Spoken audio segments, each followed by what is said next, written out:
Hello friends, I am JP Bhoi sir, Satpura IT Manjhapur. Subject आज का रहेगा इंजीनियरिंग ड्राइंग। इंजीनियरिंग ड्राइंग में हमने टॉपिक चूज़ किया है प्रोजेक्शन। प्रोजेक्शन मीन्स होता है प्रक्षेप। प्रक्षेप क्या होता है हम जानेंगे इंट्रोडक्शन के माध्यम से। कोई इंजीनियर, वह डिज़ाइनर हो या निर्माणकर्ता, सदैव 3 डायमेंशंस ऑब्जेक्ट की आकृति को 2 डायमेंशन में ड्राइंग शीट की सतह पर वर्णित करने की कोशिश करता है। आपको पता होगा जब भी कोई इंजीनियर डिज़ाइन करता है 3D को क्या करता है, वो 2D में प्रदर्शित करने की कोशिश करता है। ये तो हुआ इंट्रोडक्शन की बात। इसके बाद में देखेंगे डेफिनेशन।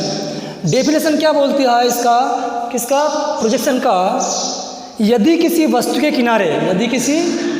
के किनारे से सीधी रेखाएं चित्रपट पर जिसको हम बोल सकते हैं प्लेन ऑफ प्रोजेक्शन पर डाली जाए तो उन सीधी रेखाओं द्वारा चित्रपट पर उस वस्तु की जो आकृति बनती है उसे हम उस वस्तु का प्रोजेक्शन या प्रक्षेप कहते हैं। ये तो हमने देखे डेफिनेशन की बात।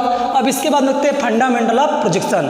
अब फंडामेंटल ऑफ प्रोजेक्शन होता क्या है, इसका सीधा सा तात्पर्य है प्रक्षेप के मूलभूत आधार। क्या होता है फंडामेंटल ऑफ प्रोजेक्शन मीन्स प्रक्षेप के मूलभूत आधार।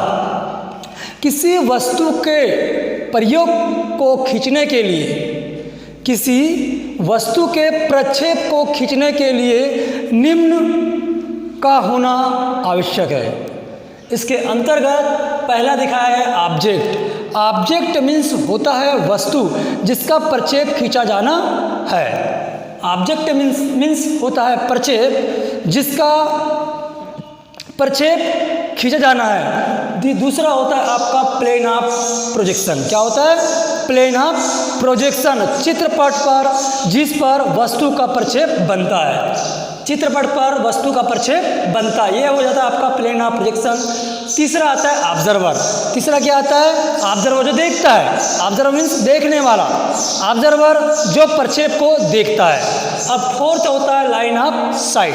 लाइन ऑफ साइट इसका तात्पर्य क्या होता है, लाइन ऑफ साइट का मतलब प्रकाश किरणें, जो प्रकाश किरणें जो हैं लाइन ऑफ स्टेट वस्तु के किरणों से चित्रपट पर डाली जाने वाली सीधी रेखाएं होती है।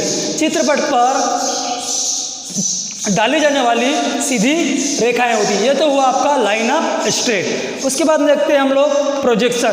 प्रोजेक्शन कितने प्रकार का होता है, 2 प्रकार का। पहला होता है पिक्टोरियल प्रोजेक्शन और दूसरा होता है हमारा ऑर्थोग्राफिक प्रोजेक्शन।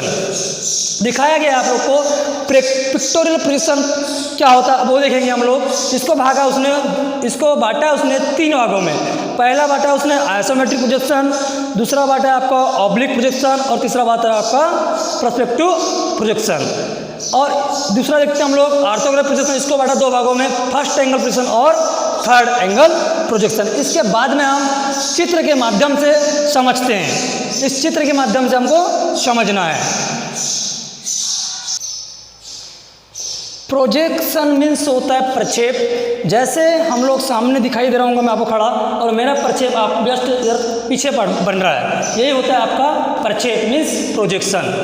अब इस डायग्राम के माध्यम से देखो, ऑब्जर्वर देखने वाला देख रहा है, इसका प्रक्षेप जस्ट प्लेन ऑफ प्रोजेक्शन पे दिखाई दे रहा होगा आपको। देखो प्रोजेक्शन बना हुआ आपको, इसका प्रतिबिंब पीछे बन रहा है। इसका जो प्रक्षेप है वो पीछे बन रहा है। किसके माध्यम से बन रहा है, प्रोजेक्शन लाइन के माध्यम से बन रहा है।